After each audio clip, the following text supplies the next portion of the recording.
Hello, this is Roger Hibbert and his beautiful wife Elizabeth. And today we're reading the 4 chapters in the Bible. And the 4 chapters today we do 2 in the Old and 2 in the New. And we'll get through the Bible in just a little over a year, except in the New we get through less. Today we're going to be in the 12th chapter of Genesis. Can you believe that already? We just started. We're already in the 12th chapter of Genesis. And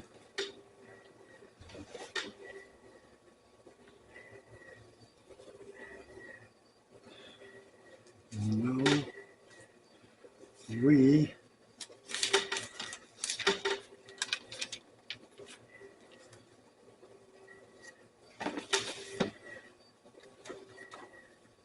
are in the 13th chapter of Genesis, the 26th chapter of Job, the 16th chapter of John, and the 10th chapter of Hebrews. I didn't bring a book up to date. So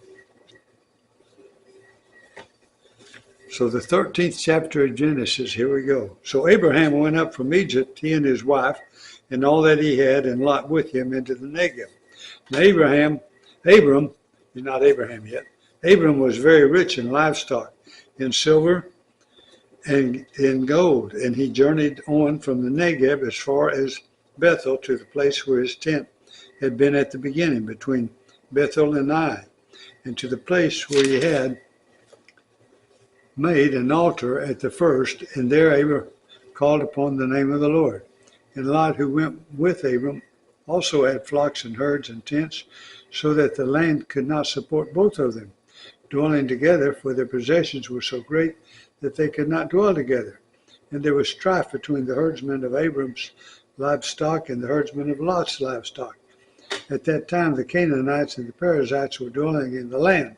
Then Abram said to Lot, "Let there be no strife between you and me, and between your herdsmen and my herdsmen, for we are kinsmen. Is not the whole land before you? Separate yourself from me. If you take the left hand, then I will go to the right. Or if you take the right hand, then I will go to the left." And Lot lifted up his eyes and saw that the Jordan Valley was well watered everywhere, like the garden of the Lord, like the land of Egypt, in the direction of Zoar.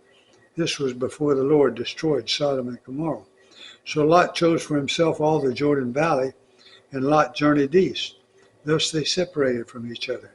Abram settled in the land of Canaan, while Lot settled among the cities of the valley, and moved his tent as far as Sodom. Now the men of Sodom were wicked, great sinners against the Lord. The Lord said to Abram, after Lot had separated from him, "Lift up your eyes and look from the place where you are, northward and southward and eastward and westward. For all the land that you see I will give to you and to your offspring forever. I will make your offspring as the dust of the earth, so that if anyone can count the dust of the earth, your offspring also can be counted. Arise, walk through the length and the breadth of the land, for I will give it to you."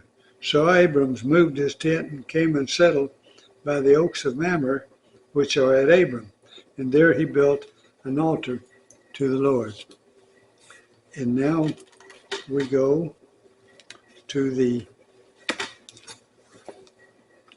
26th chapter of Job. Then Job answered and said, How you have helped him who has no power, how you have saved the arm that has no strength, how you have counseled him who has no wisdom, and plentifully declared sound knowledge.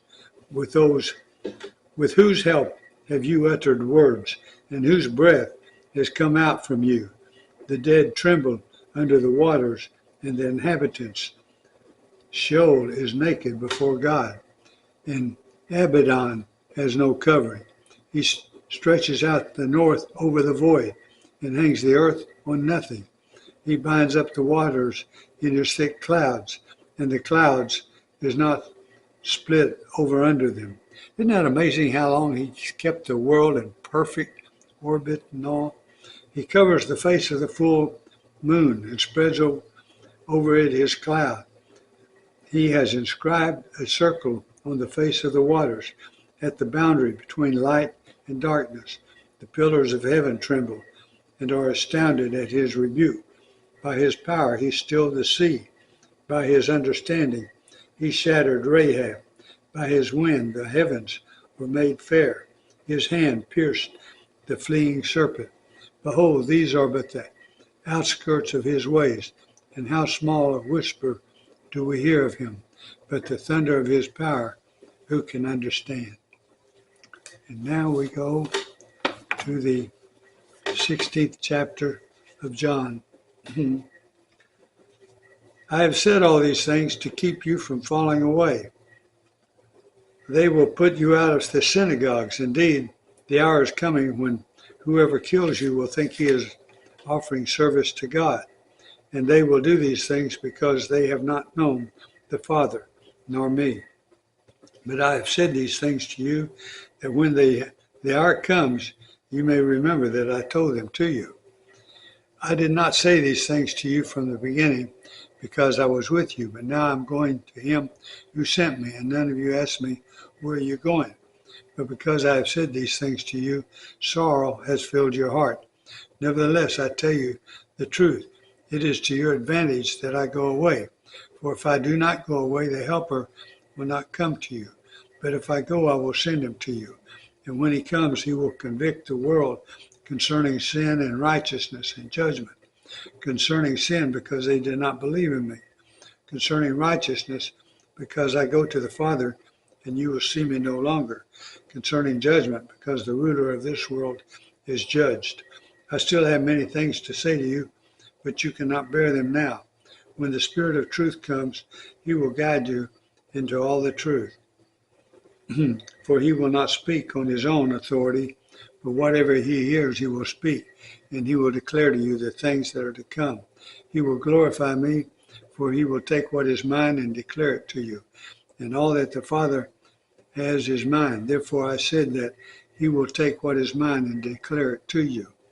A little while and you will see me no longer, and again a little while and you will see me.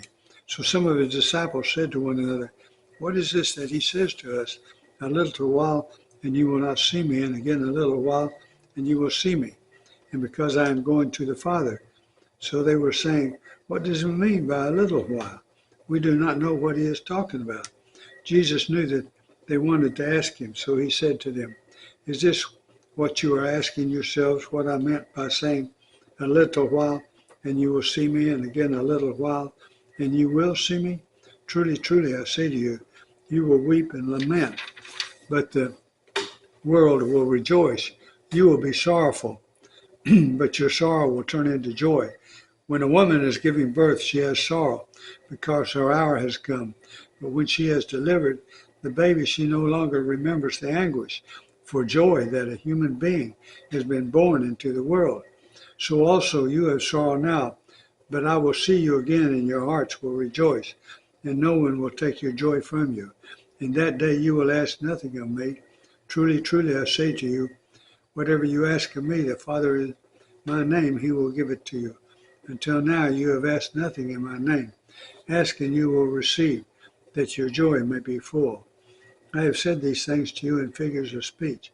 The hour is coming when I will no longer speak to you in figures of speech, but will tell you plainly about the Father.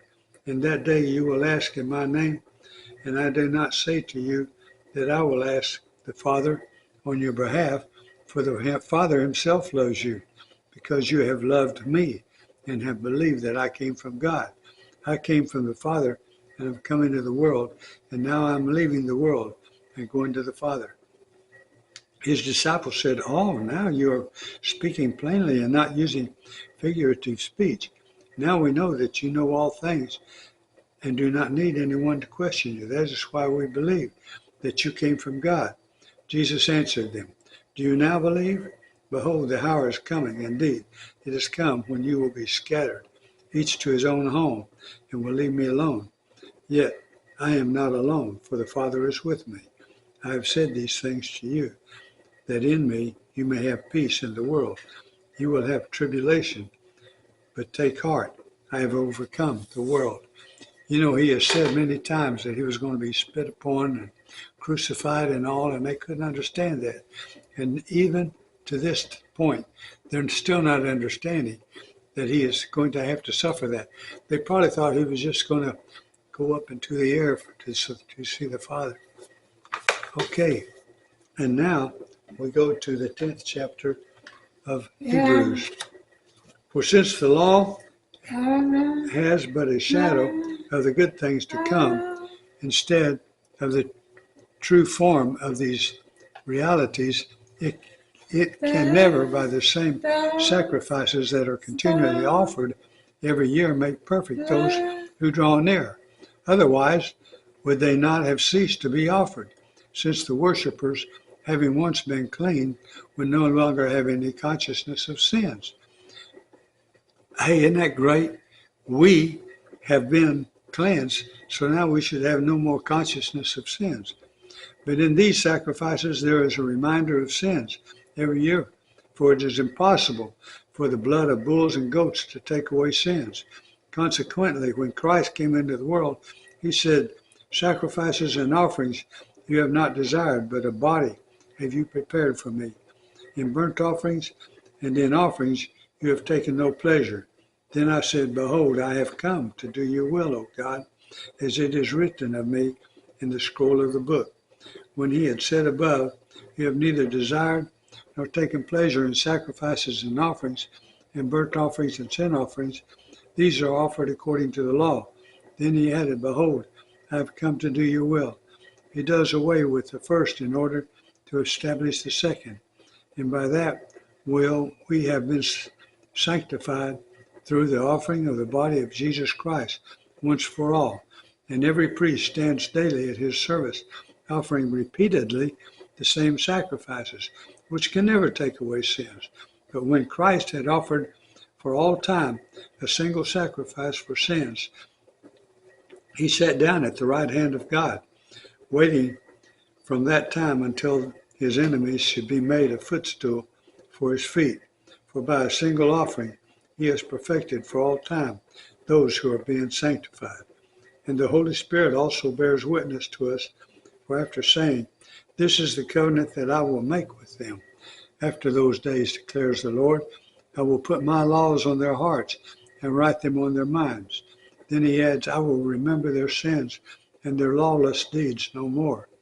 Where there is forgiveness of these, there is no longer any offering for sin. Therefore, brothers, since we have confidence to enter the holy place by the blood of Jesus, by the new and living way that he opened for us through the curtain, that is, through his flesh, and since we have a great priest over the house of God, let us draw near with a true heart, in full assurance of faith, with our hearts sprinkled clean from an evil conscience, and our bodies washed with pure water. Let us hold fast the confession of our hope without wavering, for he who promised is faithful. And let us consider how to stir up one another in love and good works, not neglecting to meet together as is the habit of some, but encouraging one another, and all the more as you see the day drawing near. For if we go on sinning deliberately after receiving the knowledge of the truth, there no longer remains a sacrifice for sins, but a fearful expectation of judgment and a fury of fire that will consume the adversaries. Anyone who has set aside the law of Moses dies without mercy on the evidence of 2 or 3 witnesses. How much worse punishment do you think will be deserved by the one who has trampled underfoot the Son of God and has profaned the blood of the covenant of which he was sanctified, and has outraged the Spirit of grace? For we know him who said, vengeance is mine, I will repay, and again the Lord will judge his people. It is a fearful thing to fall into the hands of the living God. But recall the former days when after you were enlightened, you endured a hard struggle with sufferings, sometimes being publicly exposed to reproach and affliction, and sometimes being partners with those so treated. For you had compassion on those in prison, and you joyfully accepted the plundering of your property, since you knew that you yourselves had a better possession and an abiding one. Therefore, do not throw away your confidence, which has a great reward, for you have need of endurance, so that when you have done the will of God, you may receive what is promised. For yet a little while, and the coming one will come and will not delay. But my righteous one shall live by faith, and if he shrinks back, my soul has no pleasure in him. But we are not of those who shrink back and are destroyed, but of those who have faith and preserve their souls. Aren't we so thankful for our 4 chapters? Thank you for listening to the 4 chapters today.